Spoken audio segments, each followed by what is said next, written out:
आयारो आगम में कहा गया है, जे गुणे से आवट्टे, जे आवट्टे से गुणे। हमारी दुनिया में भौतिक जगत भी है। शब्द, रूप, गंध, रस, स्पर्श जो 5 विषय हैं, ये भौतिक जगत के अंग हैं। भौतिक जगत पुद्गल का होता है। हम भूत को पुद्गल के रूप में देखें तो भौतिक जगत है वो शब्द, रूप, गंध, रस, स्पर्श इनके स्वरूप में है। दूसरा है आध्यात्मिक जगत। एक ओर अध्यात्मवाद है तो दूसरी ओर भौतिकतावाद है। एक ओर स्पिरिचुअलिज्म है तो दूसरी ओर मेटेरियलिज्म है। भौतिकता से मुक्त होकर जीवन जीना यह तो मुश्किल बात है। 14वें गुणस्थान में जो केवली होते हैं, अयोगी केवली, उनको तो फिर भी वो लगभग प्राय भौतिकता से मुक्त हो सकते हैं। जो श्वास भी नहीं लेते, इससे बड़ा भौतिकता से मुक्ति का क्या उदाहरण हो सकता है। वे न खाते हैं, न पीते हैं, न श्वास लेते हैं, यानी एकदम अयोग अवस्था में हैं। शरीर की प्रवृत्ति नहीं, मन की प्रवृत्ति नहीं, वचन की प्रवृत्ति नहीं। तो भौतिकता से कोई विरक्त हैं और इसका प्रकृष्ट या महान उदाहरण है तो 14वें गुणस्थान के केवली मनुष्य हैं कि जो भौतिकता से बहुत दूर मुक्त अध्यात्ममय होते हैं। बाकी केवल ज्ञानी 13वें गुणस्थान वाले हैं। वे भी शब्द का प्रयोग करते हैं, भोजन लेते हैं तो वो आहार पुद्गलों का ग्रहण होता है, कहीं आसातना न हो जाए केवली भगवान की। यानी भौतिकता किसी रूप में उनके भी उपयोग में आती है। सिद्ध भगवान को देखें, वे तो 14वें गुणस्थान वाले केवलियों से भी ऊपर है, क्योंकि अयोगी केवली गुणस्थान में भी शरीर है तो सही ना, कर्म भी अभी आत्मा के लगे हुए हैं तो सही ना। तो उस रूप में भौतिकता अयोगी केवली के भी हो, कहीं आसाधना न हो जाए अयोगी केवली की, क्योंकि डर लगता है कहीं आसाधना किसी के न हो जाए। तो तत्व की बात, सिद्धांत की बात कि वो भी भौतिकता में है, थोड़े शरीर उनके साथ है तो शरीर भी भौतिक है। कर्म लगे हुए हैं तो वे भी भौतिक हैं, पुद्गल हैं। तो सिद्ध भगवान हैं, वे अशरीरी हैं। न शरीर है, न वाणी है, न मन है, न कर्म है, एकदम शुद्ध आत्मा है। तो रहने के लिए कोई मकान भी नहीं है। सिद्ध शिला नाम तो आता है, पर सिद्ध शिला सिद्धों के तो काम आती नहीं है। नाम है सिद्ध शिला, सिद्धों का नैकट्य सान्निध्य तो मान लें, वो कोई संभवतः सिद्धों का आवास स्थान नहीं है, क्योंकि सिद्ध आत्माएं तो सिद्ध शिला से भी ऊपर हैं। तो फिर प्रश्न है, सिद्ध शिला नाम की सार्थकता क्या हुई? हाँ, सिद्धों का नैकट्य है इसलिए सिद्ध शिला भले कह दें, पर कोई सिद्धों का आवास के रूप में संभवतः है सिद्ध शिला भी नहीं है। तो भौतिकता से इतनी मुक्त आत्माएं सिद्ध हैं, संभवतः सिद्धों से ज़्यादा भौतिकता से मुक्त और कोई नहीं होता होगा जीवों में। यहाँ आयारों में कहा गया है जे गुणे से आवट्टे, जे आवट्टे से गुणे। जो गुण है वह आवर्त है, जो आवर्त है वह गुण है।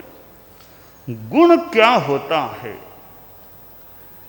भाष्य में बताया गया है गुणः शब्दादयः इंद्रिय विषयः। शब्द आदि, ये शब्द रूप गंध रस स्पर्श, ये इंद्रिय विषय हैं, इनका नाम है गुण, इनको गुण कहा गया है। और आवट्टे, आवर्त, आवर्त क्या होता है? भाष्य में बताया गया है नानाविध भाव संक्रमण हेतव है। ये विषय हैं वो नाना प्रकार के भावों के संक्रमण के हेतु बन जाते हैं। तो गुण है वह आवर्त है, जो आवर्त है वह गुण है। सिद्ध भगवान का तो गुण से कोई मतलब नहीं, यानी शब्द आदि से कोई मतलब नहीं है। वो तो ज्ञाता दृष्टा हैं, जानते हैं, देखते हैं। उनके उपयोग में शब्द रूप गंध रस स्पर्श ये यूँ नहीं आते हैं। तो वे तो इनसे मुक्त हैं, वे जानते देखते हैं शब्द रूप गंध रस स्पर्श को। उनका उपयोग करने वालों को भी देखते हैं, जानते हैं। आदमी कोई भी काम कर ले, सिद्धों से छिपा हुआ कोई काम नहीं होता। कोई छिप कर के भी कोई काम करे कि दरवाज़ा बंद करके यह काम करूँगा, दरवाज़ा बंद कितना ही कर लो, सिद्ध भगवान जानते हैं, देखते हैं क्या काम हो रहा है। तो सिद्धों से छिपा हुआ हमारा कोई कार्य नहीं होता और हम भी सिद्धों से छिपे हुए नहीं रह सकते। तो अनंत सिद्ध परम पूजनीय परम वंदनीय आत्माएं हमें देखती है, जानती है। हाँ, जिस समय जानती हैं उस समय देखती नहीं है, जिस समय देखती हैं उस समय जानती नहीं है। उपासक उपासिकाएं भी स्थित है, थोड़ी तत्वज्ञान की बात आ गई। जानते समय देखते नहीं, देखते समय जानते नहीं। एगम समयम जानई एगम समयम पासई। सिद्ध भगवान के पास दो उपयोग हैं, केवल ज्ञान, केवल दर्शन। वे एक समय केवल दर्शन से देखते हैं या केवल ज्ञान से जानते हैं। दूसरे एक समय में केवल ज्ञान से जाना तो दूसरे समय में देखा, पहले समय में देखा, दूसरे समय में जाना। केवल ज्ञान केवल दर्शन दोनों का उपयोग एक साथ संभवतः सिद्धों के नहीं होता। तो एगम समयम जाने एगम समयम पासई। इसलिए जब सिद्ध ज्ञाता हैं तब दृष्टा नहीं हैं, जब दृष्टा हैं तब ज्ञाता नहीं हैं। हम साधना की दृष्टि से ज्ञाता दृष्टा भाव की बात कह सकते हैं। भी ज्ञाता दृष्टा भाव रखो, लिप्त मत बनो, राग द्वेष मत करो। पर ज्ञाता दृष्टा सिद्ध भगवान भी, सिद्ध भगवान ज्ञाता दृष्टा एक साथ नहीं होते। जिस समय ज्ञाता हैं उस समय दृष्टा नहीं है, जिस समय दृष्टा हैं उस समय ज्ञाता नहीं है। यानी ज्ञान दर्शन, ज्ञान दर्शन। तो दर्शन फिर ज्ञान, दर्शन फिर ज्ञान। तो सिद्ध जानने वाले हैं, देखने वाले हैं, वे शब्द आदि का उपयोग करने वाले नहीं होते हैं। तो जो गुण है वह आवर्त है, जो आवर्त है वह गुण है। ये शब्द आदि विषय हैं, इनके निमित्त से हमारे मन में भावों में परिवर्तन हो सकता है। एक बात मैंने सुनी, मेरे मन में क्या भाव आ गया, दूसरी बात सुनी तो दूसरा भाव आ जाएगा। अब देखिए, रूप, एक दृश्य को देखा कोई भाव आ गया, दूसरे दृश्य को देखा, रूप को देखा, कोई भाव आ गया। अब एक फोटो भी देख लें। मेरे सामने ये चित्र आया है, पीछे भी चित्र हैं। अब अपने आराध्य का फोटो भी सामने आता है, गुरुदेव तुलसी का फोटो भी सामने आ जाए, भिक्षु स्वामी का, फिर भगवान महावीर का फोटो भी सामने, उनको देखेंगे तब किस तरह के भाव आएंगे। और एक छोटे साधु को देखेंगे तब किस तरह के भाव आएंगे। फोटो कोई हिंसा का, किसी को बाण से मारने का फोटो देखेंगे तब किस तरह का भाव आएगा। तो आयारों में कहा गया, जे गुणे से आवट्टे, जे आवट्टे से गुणे, ये शब्द रूप आदि हैं, ये भावों, नानाविध भावों के संक्रमण के हेतु बन जाते हैं। हमारा कोई मित्र मान लो आ गया, आपका कोई पुराना मित्र आ गया, बड़ा अच्छा संबंध रहा हुआ है, उसको देखेंगे आपके मन में क्या भाव आ सकेगा। कोई आपका दुश्मन, बैरी, विरोधी, आपका विरोध करने वाला, आपको धोखा देने वाला आदमी सामने आ गया तब आपके मन में क्या भाव आएगा। तो आयारों में जो बात है, जो गुण है वह आवर्त है। ये शब्द आदि गुण हैं, ये हमारे भावों के संक्रमण के कारण बनते हैं। और जो भावों का संक्रमण है, आवर्त है, वह गुण है। हम भावों के आधार पर, मन में आ गया, आपके मन में आ गया आज वो चीज़ खानी है, आपने इंगित दिया आपके घर में कि आज अमुक साग सब्जी बनाना, तो भाव आया, वो साग सब्जी तैयार हो गई, तो आवर्त हुआ और गुण, वो वस्तु निष्पन्न हो गई। तो भाव और गुण, भाव और पदार्थों का एक संबंध भी देखा जा सकता है, हो सकता है। तो गुण है वह आवर्त है, जो आवर्त है वह गुण है। यह वनस्पति काय का विषय अभी आयारों में चल रहा है। यहाँ वनस्पति काय की बात है, 5 स्थावरों में वनस्पति काय, कि ये जो पदार्थ हैं भौतिक, शब्द, रूप, गंध, रस, स्पर्श, ये कुछ वनस्पति काय से संबंधित हैं। कैसे? आप ये मंच देख रहे होंगे, अगर ये काठ का मंच लग रहा है तो काठ का नहीं है, यदि है तो सही, नहीं है तो सही, पट्टा है मान लो काठ का अगर है, तो काठ है तो वनस्पति काय से संबद्ध चीज हो गई। तो यों लकड़ी को देखा और चीज को जो वनस्पति काय से निष्पन्न है, साक्ष रूप वनस्पति काय से जुड़ा हुआ है। अब कोई फूल को देखा, सुगंध आ रही है, वो फूल भी वनस्पति काय है। फल खाने के लिए फ्रूट्स आपने मंगवाए, फ्रूट्स भी वनस्पति काय हैं। कितनी चीजें हमारे काम में जो आती है वह वनस्पति काय से निष्पन्न होती है। जीवित शरीर या जीव मुक्त शरीर, कई चीजें जीवित वनस्पति काय के शरीर के रूप में हैं और कोई कोई चीज मृत जीव मुक्त वनस्पति काय की चीजें। तो काठ और हैं, जीव मुक्त वनस्पति काय का शरीर हो सकता है। कोई फूल आदि या पेड़ है, वो जीव युक्त वनस्पति काय, जीवत शरीर और जीव मुक्त शरीर। वनस्पति काय का जीवत शरीर या जीव मुक्त शरीर के रूप में अनेक चीजें हमारे उपयोग में आने वाली हो सकती हैं। तो ये जो गुण हैं, इनमें वनस्पति काय का भी योगदान है। तो यह वनस्पति काय के संदर्भ में ये रूप, गंध, रस, स्पर्श की कई चीजें की बात, इन चीजों की बात, इधर आवर्त भाव संक्रमण की बात।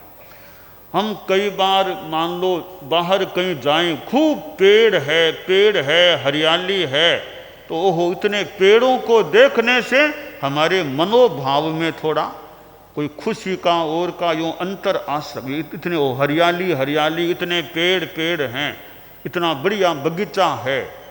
तो वनस्पति काय को देखा तो मन में थोड़ी खुशी का भाव, कितना सुंदर माहौल है यहाँ का। तो ये हमारे भावों के संक्रमण में ये गुण हेतु निमित्त बन सकते हैं, और ये हमारे भाव हैं तो हम नए नए पदार्थों को प्राप्त करने का प्रयास कर सकते हैं। तो गुण और आवर्त का एक संबंध हो गया। पदार्थ और आसक्ति, पदार्थों के प्रति आसक्ति है तो अमुक चीज मंगाओ, वो मंगाओ, क्योंकि आसक्ति है। आदमी वस्तुओं को मंगाने का, प्राप्त करने का प्रयास कर सकता है, और वो वस्तुएं सामने आती है, देखा तो आसक्ति का भाव जाग सकता है। आप कहीं भोजन करने के लिए किसी जिमनवार में भोज में गए, आपका जो प्रिय भोज्य पदार्थ है, आपका जो प्रिय है खाने में, वो चीज सामने आ गई, आपने देखा, और वो आसक्ति का भाव, आकर्षण का भाव, राग का भाव उभर सकता है, क्योंकि आपकी प्रिय वस्तु वहाँ भोजन में है, तो राग भाव उभर सकता है। और राग भाव है, प्रिय वस्तु नहीं है, आप उस प्रिय वस्तु को घर में मंगवाने का भी प्रयास कर सकते हैं। तो ये पदार्थ हमारी आसक्ति के कारण निमित्त बन सकते हैं, और आसक्ति के कारण से पदार्थों को प्राप्त करने का प्रयास भी किया जा सकता है। पदार्थ हैं और हमारे उपयोग में भी आते हैं। हम यह प्रयास करें कि पदार्थों के प्रति मेरी आसक्ति न हो, राग न हो, और द्वेष का भाव भी न आए। बस यह हमारी साधना है। भौतिकता में आध्यात्मिकता, कि भौतिकता तो यह मान लें कि पदार्थों का उपयोग करना पड़ता है, यह तो भौतिकता है। इस भौतिकता में हम आसक्ति न करें, द्वेष न करें, राग द्वेष न करें, यह हमारी साधना है, यह आध्यात्मिकता बन सकती है। तो भौतिकता में जीवन जीते हुए भी हम आध्यात्मिकता में रहने का प्रयास करें। रहो भीतर, जियो बाहर। आचार्य श्री महाप्रज्ञ जी परम पूज्य गुरुदेव की संभवतः पुस्तक होगी, रहो भीतर जियो बाहर। अब रहो भीतर जियो बाहर, यह रहो भीतर आध्यात्मिकता की बात है, जियो बाहर यह भौतिकता की बात। तो भौतिकता में जीते हुए भी हम आध्यात्मिकता में रहने का प्रयास करें। उपासक उपासिकाएं भी स्थित हैं, और भी लोग हैं, हम लोग भी हैं, कि जीवन में पदार्थों से पूर्णतया छुटकारा पाना तो मानो लगभग संभव नहीं है। शरीर को टिकाए रखना है तो भोजन भी करना है, पानी भी पीना, और भी चीज़ें काम में लेनी होती है। तो यह हमारी भौतिकता हो गई। भौतिकता के बिना जीवन जीना मुश्किल है या असंभव है। इस भौतिकता में हम संयम रखें, जितना जरूरी है, आवश्यक है, उतना भौतिकता का सहयोग लें। अनावश्यक भौतिकता को आसपास रखने का या ग्रहण करने का प्रयास न करें। जितना आवश्यक उतना भौतिकता का प्रयोग, बाकी हम आध्यात्मिकता में रहने का प्रयास करें। और भौतिकता में रहते हुए भी, भौतिक पदार्थों का उपयोग करते हुए भी राग द्वेष मुक्त रहने की साधना है, वो अपने आप में आध्यात्मिकता से जुड़ी हुई बात हो सकती है। तो आयारों में जो यहाँ कहा गया है, जे गुणे से आवट्टे, जे आवट्टे से गुणे, जो गुण है वह आवर्त है, और जो आवर्त है वह गुण है। तो गुण और आवर्त का संबंध है, पदार्थों का उपयोग करने से मान लो भावों का संक्रमण भी हो तो अच्छे भावों का संक्रमण हो, अच्छे भाव आए, न कि हमारे में राग द्वेष के बुरे भाव उभरें। तो जो दृश्य है, दृश्य जो सामने आता है, शब्द भी कानों में पड़ता है।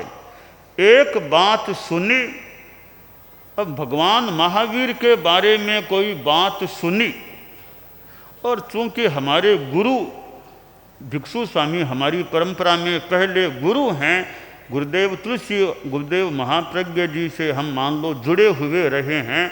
अब उनके बारे में कोई यूँ अच्छी बात, अच्छा प्रसंग सुनेंगे और भीतर में श्रद्धा है तो हमें बढ़िया लगेगा भी हमारे गुरुदेव की यह प्रसंग, यह बात आई है, हमारे गुरुदेव के बारे में अमुक अखबार में यह लेख छपा है, यह तो वो एक अच्छे श्रद्धा के भाव, प्रसन्नता के भाव गुरु के निमित्त से आ सकेंगे।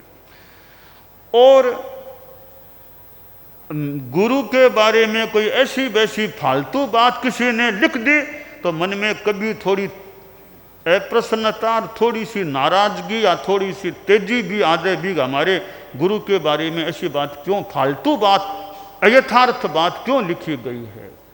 तो हम शब्द है, रूप है, इनका उपयोग होता है तो हमारे मन में नाना प्रकार के भाव उभर सकते हैं। तो अच्छे भाव तो भले उभरें जितने उचित हैं, पर राग द्वेषात्मक भाव, आवेशात्मक भाव वो हमारे में न उभरें, यह प्रयास रखना हमारी अध्यात्म की साधना बन सकती है। तो जो गुण है वह आवर्त है, जो आवर्त है वह गुण है। हम पदार्थों के आवर्त में, राग द्वेष के आवर्त में न फंसने का यथोचित प्रयास रखें और गुण है वो हमारे लिए गुणकारी बन जाए, गुण यानी विषय गुणकारी बन जाए, हमें संयम में सहयोग देने वाले रहें, न कि हमारे संयम की साधना में बाधा उत्पन्न हो। यह जागरूकता हमारी रहे तो जे गुणे से आवट्टे, जे आवट्टे से गुणे, इस आयारों के सूत्र से हम आध्यात्मिक प्रेरणा प्राप्त कर सकते हैं। एकाग्रता, तन्मयता, अपने आप को मंगलमय अनुभव करते हुए नमो अरहंताणम, नमो सिद्धाणम, नमो आयरियाणम, नमो उवज्झायाणम, नमो लोए सब्बसाहूणम, एसो पंचणमुक्कारो सब्बपावपणासनो, मंगलाणं च सब्बेसिं पढ़मं हवइ मंगलम। चत्तारि मंगलम, अरहंता मंगलम, सिद्धा मंगलम, साहू मंगलम, केवलिपन्नतो धम्मो मंगलम। चत्तारि लोगुत्तमा, अरहंता लोगुत्तमा, सिद्धा लोगुत्तमा, साहू लोगुत्तमा, केवलिपन्नतो धम्मो लोगुत्तमो। चत्तारि शरणं पवज्जामि, अरहन्ते शरणं पवज्जामि, सिद्धे शरणं पवज्जामि, साहू शरणं पवज्जामि, केवलिपन्नत्तं धम्मं शरणं पवज्जामि। धम्मो मंगलमुक्किट्ठम्, अहिंसा संजमो तवो, देवावितं नमंसन्ति जस्य धम्मे सयामणो। च इत्ता भारहं वासं चक्रवट्टी महिद्धिओ, सन्ति सन्ति करे लोए पत्तो गइमणुत्तरम। देवदानव गंधर्वा जख रक्षस किन्नरा, बंभयारिं नमंसन्ति दुक्करं जे करन्ति तम्।